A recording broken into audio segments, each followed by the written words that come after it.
여러분 안녕하세요. 오늘은 2018년에 개봉한 SF 스릴러 클로버필드 패러독스라는 영화에 대해 이야기해보려고 합니다. 이 영상은 영화에 대한 다량의 스포일러를 포함하고 있습니다. 안전벨트 매시고 출발합니다. 지구는 심각한 에너지 위기를 겪고 있습니다. 향후 5년 이내 전 세계 에너지 자원이 고갈될 것이라는 전망이 나왔다는군요. 각국은 자원을 둘러싼 전쟁을 준비하고 있고요. 이 상황을 해결하기 위해 정상들은 클로버필드 국제 우주 정거장을 만들어서 셰퍼드 입자 가속 장치를 가동, 지구에 강력한 우주적인 에너지원을 전달할 계획을 짜고 있습니다. 이 셰퍼드 작전이 만약 성공한다면 지구는 영원히 에너지 고갈 걱정은 안 해도 될 겁니다. 영화는 에바 해밀턴을 비춥니다. 그녀는 예전에 화재로 두 아이를 잃었습니다. 그녀의 남편 마이클은 에바에게 셰퍼드 작전에 참여해보는 것이 어떠냐고 제안했습니다. 죄책감에 빠져 아무것도 하지 못하는 그녀가 많은 사람들을 구할 수 있는 작전에 몸담는다면 과거에서 빠져나올 수 있지 않을까 하는 진심 어린 조언이었어요. 셰퍼드 팀에는 키엘 사령관, 러시아인 볼코프, 브라질인 몽크, 중국인 탐, 아일랜드인 먼디, 그리고 독일 물리학자 슈미트가 포함되어 있었어요. 이들은 벌써 몇 년간 입자 가속기의 작동을 위해 실험해왔습니다. 하지만 이제까지 성공하진 못했죠. 팀원들은 이제 지쳐버렸습니다. 게다가 정거장의 연료도 이제는 3번 가동하면 고갈될 양만 남았어요. 이젠 기회도 없습니다. 하루는 과학자들이 지구로부터 신호를 받았어요. 비판적인 것으로 유명한 이론 연구자가 셰퍼드 입자 가속기는 너무 강력해서 그걸 작동시키는 것은 클로버필드 역설을 발생시킬 것이라고 경고하죠. 그건 차원간 포탈을 생성시킬 것이고 다른 차원의 괴물들을 지구로 불러들일 수 있게 될 수 있다고 말입니다. 하지만 사령관은 실험을 계속 진행시켜요. 그런데 이번 실험 성공했습니다. 기계 장치에서부터 거대한 에너지빔이 쏘아져 나왔어요. 하지만 기계가 가부화되었습니다. 정거장이 흔들려요. 장비들은 무너지기 시작하고 화재가 발생했습니다. 슈미트와 탐은 불을 끄기 위해 환기장치를 이용했어요. 빠르게 진화했죠. 상황이 정리되고 그들은 레이더상에서 지구가 사라진 것을 발견했습니다. 볼코프는 그럴 리 없다며 뭔가 잘못되었을 거라고 해요. 에바도 동의했습니다. 하지만 그 자이로 장치도 사라진 게 아니겠어요? 갑자기 어디선가 처절한 비명소리가 들리네요. 셰퍼드 팀은 그 소리가 나는 곳으로 달려갔죠. 거기 미나라는 이름의 여자가 있었는데요. 평범하게 있진 않았습니다. 고통에 겨워서 구해달라며 에바를 안다는 듯 그녀의 이름을 읊조렸어요. 하지만 셰퍼드 팀 멤버에 미나라는 사람은 없었잖아요. 대체 어디서 나타난 여자죠? 어찌됐든 팀원들은 미나를 응급처치한 뒤 그녀가 안정을 취하게 두었습니다. 팀원들은 여전히 정거장을 수리하는 중입니다. 하지만 팀원 각각에게 뭔가 이상한 일이 벌어지고 있어요. 먼디는 자기가 관리하던 실험관 속 지렁이들이 모두 사라진 걸 발견했어요. 혼란에 빠진 볼코프는 팀원들이 보는 앞에서 경기를 일으키며 쓰러졌어요. 부들부들 떨더니 사라졌던 먼디의 지렁이들이 볼코프의 몸을 뚫고 입과 귀에서 쏟아져 나왔습니다. 당연히 그는 죽고 말았어요. 끔찍하죠? 그때쯤 갑자기 갑판에 나타난 미나가 에바를 안심시키며 원래 우린 친구였다고 하네요. 미나가 말하기로는 자기는 셰퍼드 팀에 원래부터 있던 엔지니어라고 해요. 자기는 팀원들을 다 아는데 중국인 탐은 모르겠다고 하죠. 그리고 팀원들이 처음부터 함께했던 자기를 왜 알아보지 못하는지 오히려 무섭고 혼란스럽다고 합니다. 미나가 에바에게만 무언가를 속삭이며 알려주는데요. 독일인 물리학자 슈미트가 가속기를 과부하시켰다고 말했습니다. 의심의 기류가 싹트고 그 말을 들은 사령관은 그의 기록을 살피다가 슈미트가 독일 정보기관의 요원이며 지금까지 실험을 방해하는 은밀한 임무를 수행 중이었다는 것을 알게 되었습니다. 슈미트는 자기는 아무것도 모른다고 결백하다고 외치지만 사령관이 본 증거는 너무 명확했기에 그의 말에 귀 기울이지 않았습니다. 그는 방에 슈미트를 혼자 가둬버렸어요. 그때 카메라는 벽에 붙어있던 팀원들의 단체 사진을 비춥니다. 아무도 알아채지 못한 사이 탐과 에바의 모습은 간데없고 미나의 모습이 새로 생겨있어요. 또 물건들이 스스로 움직이고 빙글빙글 돌고 색깔과 윤곽, 재질이 마구 바뀌고 있습니다.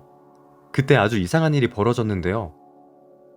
먼디가 패널을 수리하고 있었을 때 벽에 짚고 있던 오른팔이 갑자기 벽 안으로 쑥 빨려 들어갔습니다. 누가 잡아당기는 듯 그가 움직이는 대로 벽도 계속 움직였습니다. 먼디는 도와달라고 소리쳤어요. 사령관과 에바가 그를 도우러 와서 그를 힘껏 당기자 쑥 빠져나왔습니다. 하지만 뭔가 부족했어요.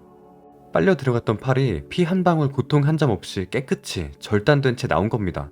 도대체 무슨 일이 일어난 건지 아무도 이해할 수 없었어요. 팔은 어디 간 거고 피는 왜 안 나온 걸까요? 모두들 충격에 빠졌죠. 같은 시간 갇혀있던 슈미트는 문이 열리는 소리를 듣고 그쪽을 보았습니다. 사령관이라고 생각하고 이제야 자기가 결백한 걸 알고 열어주는 거냐며 문 밖으로 나갔죠. 하지만 주위엔 아무도 없었습니다. 뭔가 이상한 게 있었어요. 깜짝 놀란 슈미트는 방송으로 모두를 자기가 있는 갑판으로 불렀습니다. 슈미트가 가리키는 곳에 먼 뒤에 사라진 팔 한 짝이 혼자 바닥을 기어다니고 있었어요. 슈미트는 이 일련의 사건이 모두 입자 가속기의 과부하 때문에 일어난 것 같다고 확언해요. 입자들이 차원을 넘어 교류하기 시작했으며 다른 차원의 현실이 지금 우리가 있는 차원을 차지하려고 하고 있는 것이라고 말합니다. 갑자기 혼자 남은 팔이 무언가 종이에 쓰기 시작했어요. 볼코프를 열어봐 라고 쓰네요. 팀원들은 볼코프가 누워있는 시체 안치소로 갔습니다. 그들은 메스를 들어 볼코프의 배를 갈랐어요. 이게 웬걸? 그의 뱃속에 사라졌던 자이로 장치가 들어있었습니다. 그들은 그 장치를 이용 다시 정거장의 위치를 바로잡고 지구의 위치를 찾았습니다. 지구의 전파가 다시 잡히는데요. 내용이 충격적입니다. 전쟁이 벌어진 지 14개월, 세상은 경제 위기와 전쟁으로 인해 혼란스럽다고 합니다. 하지만 그게 다가 아니에요. 뉴스에서 말하길 클로버필드 국제우주정거장의 잔해가 바다에서 발견되었으며 셰퍼드 팀원들은 전부 실종 상태라는 겁니다. 물리학자 슈미트는 입자가속기의 가동 이후 두 차원이 겹치기 시작했고 이후 두 차원 사이에 교류가 일어나는데 그친 것이 아니라 자신들이 다른 차원에 침투하게 된 것 같다고 말합니다. 지구에선 에바의 남편 마이클이 도시가 폭발하는 모습을 보고 있습니다. 그는 의사인데요. 사람들을 돕기 위해 자진해서 병원으로 이동했어요. 마이클은 이미 병원이 무너진 걸 발견했어요. 또 누군가와 전화를 하고 있었는데 아내가 타고 있는 정거장이 레이더에 잡히지 않으며 갑자기 사라졌다는 소식을 들었죠. 가까이에서 마이클은 한 소녀가 잔해에 숨어 울고 있는 것을 보았습니다. 마이클은 그 아이를 데리고 집으로 갔어요. 마이클은 무슨 일이 일어나고 있는 것인지는 몰랐지만 아마도 클로버필드 역설이 실제로 일어났고 그래서 정거장이 사라졌을 것이라고 추측했어요. 마이클은 또 누군가와 전화를 했는데 아이의 부모님에게 연락을 해달라고 부탁했죠. 그때 연결이 끊기더니 그의 집을 뒤흔드는 큰 폭발이 일어났습니다. 다시 정거장으로 돌아와서 셰퍼드 팀은 가속기를 수리하고 그것을 다시 가동시켜 원래 우주로 돌아가려고 시도 중입니다. 데이터를 분석하던 탐은 화재가 발생하고 나서 그것을 끄기 위해 환기했던 것이 수증기의 응결을 불러와 과부하를 발생시킨 게 아닐까 추측했습니다. 그녀는 만약 그렇다면 환기로 다시 고칠 수 있을 것이라 생각했죠. 탐은 자기 이론이 맞는지 점검하기 위해 에어로크 하나에 직접 들어가 보았습니다. 그런데 그녀의 예상이 맞았어요. 수증기 응결로 인해 엄청난 양의 물이 생성된 것이었죠. 탐이 건드리자 모여있던 엄청난 양의 물이 쏟아져 내렸고 에어로크를 가득 채웠습니다. 하지만 문은 열리지 않았고 넘쳐나는 물이 압력으로 바깥쪽 해체를 뚫어버렸습니다. 갑작스레 엄청나게 차가운 우주의 온도에 노출되자 탐이 들어있던 물은 순식간에 얼어붙었고 탐도 그대로 얼음 속에 갇혀버렸죠. 슈미트는 그녀와 아주 가까운 사이였고 사실 그녀를 좋아하고 있었기 때문에 큰 충격을 받았어요. 아무튼 그들은 입자가속기를 다시 가동시켜야 합니다. 모든 희망은 다른 차원 속 셰퍼드 팀의 엔지니어였다는 미나에게 있었어요. 사령관은 그녀가 입자가속기를 다시 작동시키는 것을 도와줄 수 있을 거라고 생각했죠. 미나의 말을 들어보니 정거장이 완벽하게 충전되어 있을 때만 가속기가 다시 제대로 작동할 수 있다고 하네요. 팀원들은 다시 바삐 움직이기 시작했어요. 에바와 둘만 남게 된 미나는 그녀에게 이 대체우주의 에바의 아이들은 죽지 않았고 살아있다고 말해줘요. 에바는 그 말을 믿진 않았지만 미나가 보여준 동영상을 보니 믿을 수밖에 없었어요. 아이들이 에바 품에 안겨 행복하게 웃고 떠들며 미나에게 보낸 영상편지였죠. 에바는 원래 차원으로 돌아가지 않고 싶다고 생각했습니다. 사령관에게 남게 해달라고 부탁했지만 그는 반대했습니다. 이 세계에는 이미 에바가 있기 때문에 혼란만 생길 뿐이니까요. 하지만 결국 사령관은 에바가 남는 것을 허락했어요. 잠시 후 팀원들은 일시적으로 산소 공급 장치의 동력을 끄고 그 에너지를 단 한 번의 입자가속기 가동을 위해 사용하자는 의견을 내렸습니다. 가속기가 정상적으로 작동하게 되면 그 다음에 켜기로 하고 말이죠. 먼디가 산소실로 들어갔습니다. 직접 산소 생산 펌프의 작동을 정지시켰죠. 즉시 산소실에 산소가 가득 차기 시작했습니다. 그런데 갑자기 산소실의 벽면이 거대한 자석으로 변했습니다. 자기장에 이상이 생겼는지 공구들이 한쪽 벽에 날아가 붙기 시작했어요. 먼디는 공격적으로 잡아당기는 자기장에 끌려 들어가 버렸어요. 그때 쇠붙이들의 충돌로 인해 스파크가 발생했고 산소가 과다했던 산소실은 결국 거대한 폭발에 날아가 버렸습니다. 정거장의 절반이 파괴됐어요. 연결을 해제하지 않으면 전부 죽어버릴 게 분명했죠. 살아남기 위해 사령관은 직접 가서 고리를 끊어내야 한다고 했습니다. 사령관은 에바와 뭉크를 데리고 이동했어요. 때문에 몽크와 에바에게 거짓말을 해 밖으로 내보낸 다음 안에서 문을 걸어 잠그고 혼자 고리를 해체했습니다. 멋진 희생으로 모두를 살렸네요. 에바는 탈출선을 타고 미나와 지구로 가기로 했습니다. 떠나기 전에 그녀는 미나에게 가속기의 데이터 값과 가동 열쇠를 몽크에게 주고 가라고 했습니다.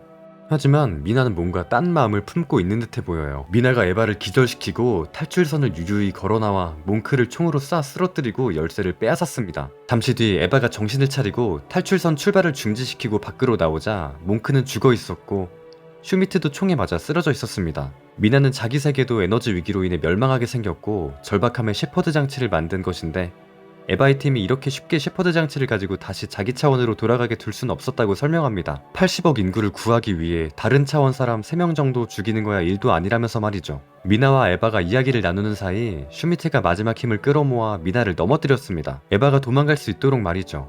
미나는 자기 차원에서는 오랜 친구인 에바를 설득하려고 했습니다.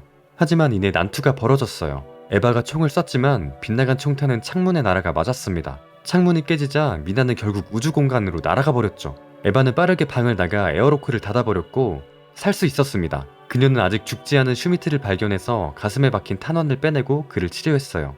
에바는 남지 않고 자기 차원으로 돌아가기로 결심했습니다. 그 전에 이 차원에 있는 자기 스스로에게 목소리를 녹음해서 보냈습니다. 셰퍼드 가속장치의 설계도를 첨부해서 말이죠. 자신은 돌아가야 하기에 이 세상을 살리는 데 쓰라고 말이죠. 슈미트와 에바는 가속기를 작동시켰습니다. 안정적으로 작동되었고요. 결국 에바와 슈미트는 계획대로 원래 차원으로 돌아갔습니다. 관제센터와 연결이 되었고 그들은 탈출선에 탑승, 집으로 돌아가기로 했습니다. 하지만 입자가속기의 과부하가 다중우주가 서로 교차하게 만들었고 다른 차원의 괴물들이 이미 지구로 건너온 것이 밝혀집니다. 탈출선이 클로버필드 정거장을 벗어나 지구 대기권에 진입해 두껍고 누런 먼지 구름을 통과하자마자 엄청나게 거대한 괴물이 그 거대한 머리를 들어올리며 끔찍한 소리로 울부짖는 것으로 영화는 끝납니다. 여러분은 어떠신지 모르겠지만 저는 이렇게 시공간 초월하고 뒤죽박죽 역설적인 상황과 잔뜩 복잡한 변칙적인 사건들이 막 등장하는 SF물을 굉장히 좋아해요. 뭔가 이질적이고 또 신선하잖아요. 코스믹 호러의 괴물과 대체 우주의 교차점이라니 뭐 이런 영화가 다 있네요. 아무튼 개인적으로 정말 흥미롭고 재밌게 봤습니다. 오늘은 여기까지입니다. 제 영상이 재미있으셨다면 좋아요와 구독 그리고 다른 영상들도 많은 관심 부탁드려요. 감사합니다. 그럼 모두들 안녕.